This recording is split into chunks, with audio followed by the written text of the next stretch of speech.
Então, uma igreja exemplar é a nossa meditação nesta noite.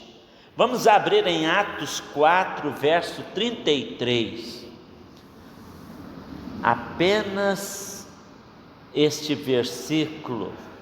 Aliás, vamos ler até o 35. Com grande poder os apóstolos davam testemunho da ressurreição do Senhor Jesus, em todos eles havia abundante graça, pois nenhum necessitado havia entre eles, porquanto os que possuíam terras ou casas vendiam e traziam os valores correspondentes. Depositando aos pés dos apóstolos, então se distribuía a qualquer um à medida que alguém tinha necessidade. Esta é a igreja primitiva. A primeira igreja cristã era a igreja ideal, era a igreja adequada, era a igreja que vivia os valores e princípios verdadeiros do reino de Deus. Uma igreja que estava sempre em adoração ao Deus do céu. Uma igreja que adorava a Deus, mas também que servia o Senhor. E nós vemos que a igreja ela foi estabelecida por Jesus com propósitos espirituais. O forte da igreja não é o material, é o espiritual. Porque a igreja, ela foi criada por Jesus para realizar os seus propósitos. E nós temos que conhecer e entender quais são esses propósitos da igreja que Jesus estabeleceu. Ela não foi fundada por uma personalidade humana, ela não foi fundada por um sacerdote, ela não foi fundada por homens, ela foi fundada pelo próprio Jesus. Jesus é quem é o fundador da igreja. E a igreja ela tem que funcionar conforme a vontade dele, porque ele é o cabeça da igreja. É a vontade dele em nós. É o propósito dele sendo executado através de nós. Então a primeira marca que a gente vê nesta igreja exemplar é que ela perseverava em oração. No capítulo 4, versículo 24, voltando uma página ainda da sua Bíblia, está escrito: ouvindo isto, unânimes levantavam a voz a Deus e declaravam: Tu, Senhor, que fizeste o céu e a terra, o mar e tudo que neles há, que disseste por intermédio do Espírito Santo por boca de Davi, nosso pai, teu servo. Então, a igreja estava ali em oração. Esta é uma oração que os apóstolos estavam fazendo diante de Deus. Eles não oravam aleatoriamente. A Bíblia diz que eles perseveravam em oração. Oração, meus irmãos, tem que ser nosso estilo de vida. Aliás, o que nos faz espirituais é a oração. Se você é uma pessoa de oração, você é uma pessoa espiritual. Porque você está em constante sintonia com o Pai Celestial. A oração ela é tão necessária na vida da igreja porque é ela que muda as realidades. Quando nós oramos a Deus, Deus estende a tua mão e move em nossa direção. Então, orar, mas perseverar em oração. Temos que ter constância na oração. E como precisamos orar nesses dias difíceis, não é verdade?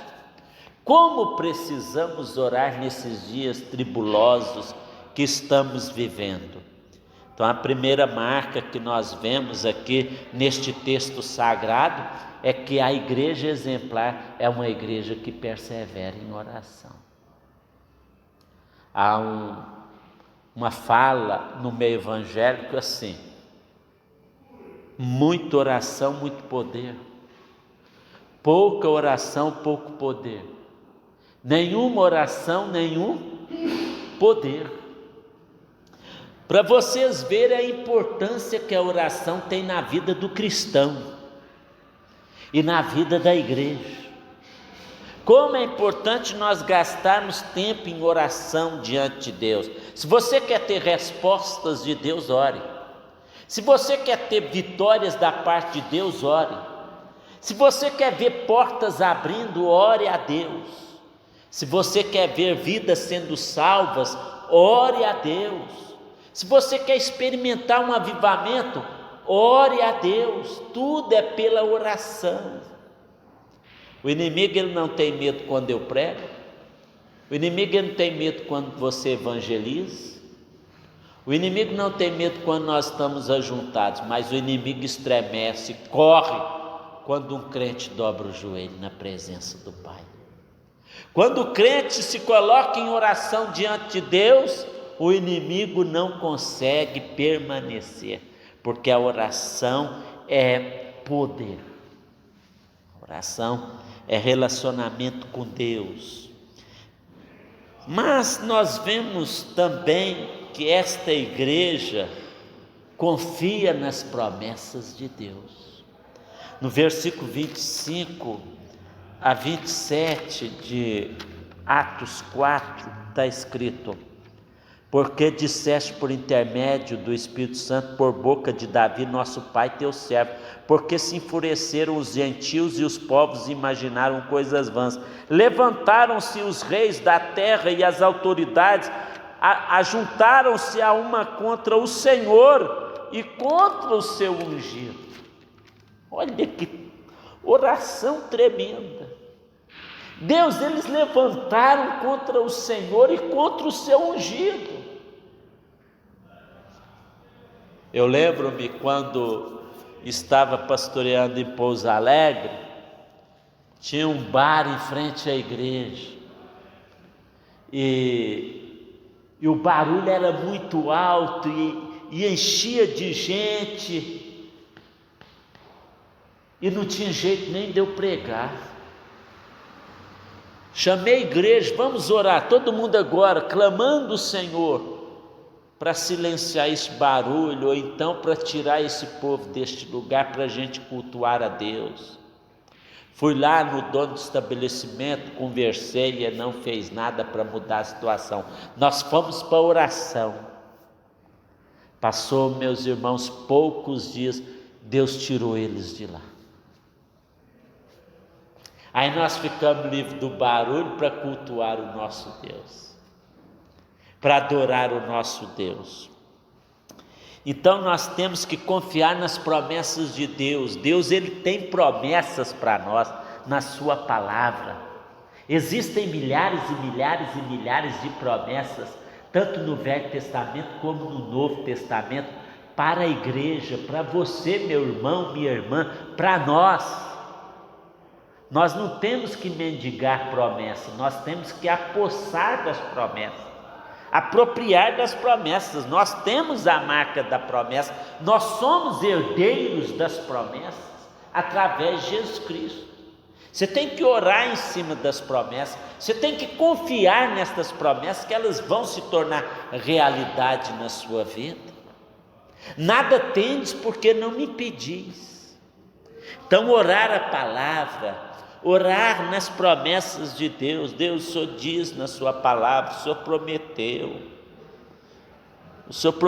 isso, Senhor, eu preciso isso na minha vida, meu Deus.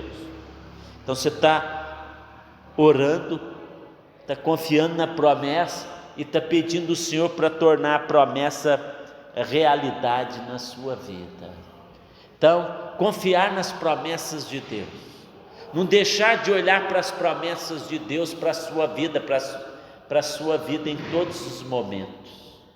Olhar para as promessas da palavra e vivê-la, e confessá-la, e crer e confiar nestas promessas de todo o coração, porque Deus cumpre as suas promessas. Você crê nisso? Amém. Nós cremos porque Deus cumpre as suas promessas. O apóstolo Paulo, em Romanos, no capítulo 4, ele diz: há um sim e um amém em toda promessa de Deus. Então tem o sim e tem o amém, que é confirmação, né? Nas promessas de Deus. Isso está escrito na palavra de Deus. Olha o que diz Jeremias capítulo 1, verso 12: Deus vela sobre a sua palavra para cumpri-la. Profundo, né? Deus vela sobre a sua palavra para cumpri-la. As palavras dele estão sempre diante dele. Passará o céu e a terra, mas esta palavra não passará. Não vai cair nenhum tio desta palavra. Deus vela sobre ela para cumprir. Então, cabe a mim e você confiar nesta promessa, nesta palavra santa, sagrada e poderosa.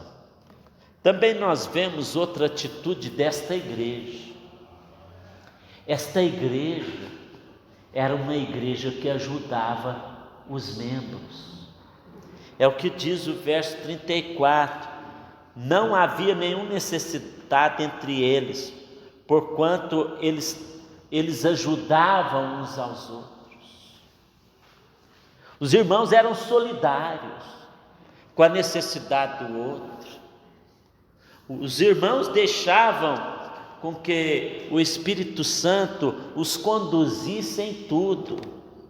Ah, meus irmãos, como nós precisamos viver isto hoje, nesses dias finais da igreja na terra. Precisamos ajudar primeiro os da família da fé. É os da família da fé primeiro, depois os de fora, como diz Paulo a Timóteo. Vamos socorrer os necessitados, vamos ajudar os irmãos que precisam, vamos ajudar a igreja.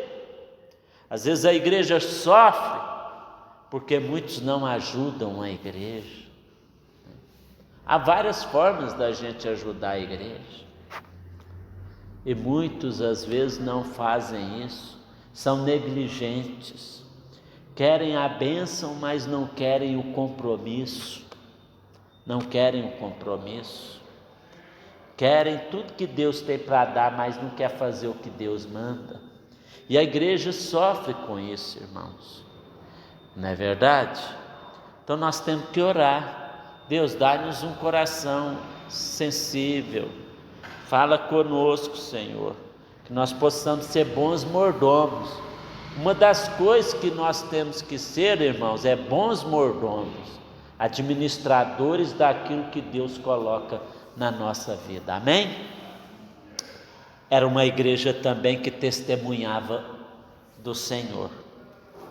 Versículo 33 diz: grande poder os apóstolos davam testemunho da ressurreição do Senhor Jesus, e em todos eles havia abundante graça.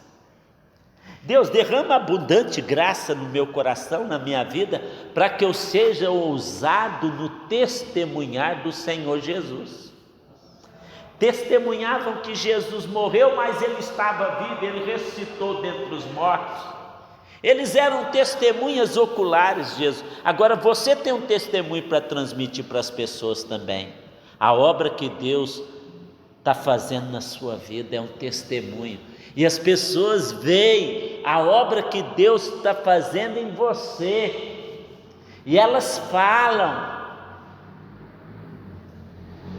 Então a minha vida tem que ser um testemunho do poder de Deus, do agir de Deus, e eu tenho que aproveitar a oportunidade de falar do Senhor Jesus para as pessoas, testemunhar, ser uma testemunha viva, uma testemunha abençoada, que cumpre o propósito de Deus, a vontade de Deus.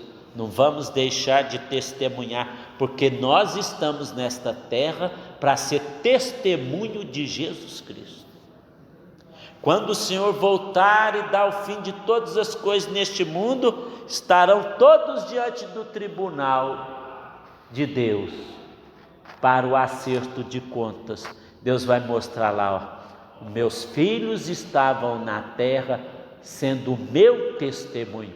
Te convidou, pregou para você, você endureceu o coração. Nós somos a testemunha de Jesus aqui, amém? Nós somos a testemunha. Nós temos um testemunho para dar para as pessoas da obra salvadora que Jesus fez em cada um de nós. Mas vamos andar, temos mais duas virtudes desta igreja. Esta igreja também servia ao Senhor, estava servindo a Deus de todo o coração. Atos 5,42 está escrito na palavra de Deus assim: e todos os dias no templo, de casa em casa, não cessavam de ensinar e pregar o Evangelho, e serviam a Deus de todo o coração. É algo tremendo, esse verso da palavra de Deus. Eles estavam pregando de casa em casa, servindo, fazendo a obra de Deus. Você foi salvo para ser um servo, servir a Deus para servir os homens na direção de Deus. Eu sirvo os irmãos ministrando a palavra de Deus, dando o banquete celestial para o rebanho que é de Jesus Cristo.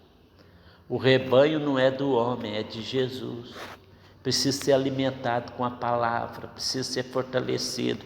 As ovelhas precisam do alimento celestial. E vocês servem a Deus também. Servem aqui no templo, servem lá fora pregando o Evangelho. Aonde você for e estiver, você é um servo.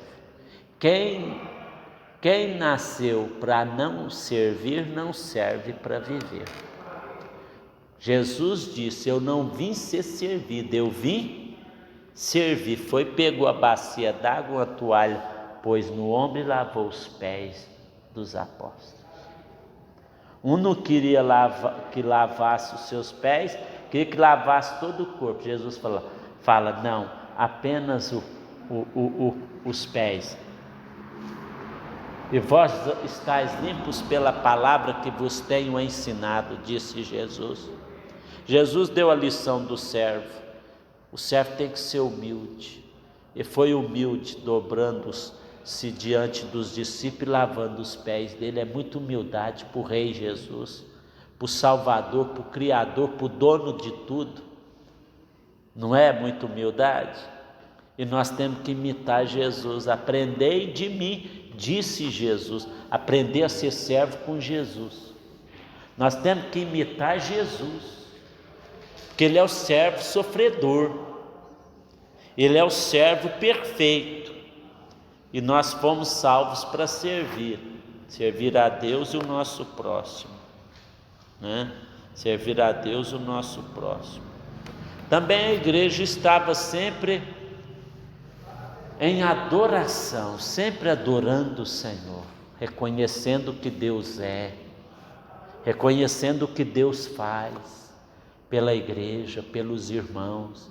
Igreja tem que ter adoração, igreja tem que ter serviço, igreja tem que ter testemunho, igreja tem que ter solidariedade entre os irmãos, igreja tem que viver as promessas, igreja tem que perseverar em oração, igreja tem que viver o amor.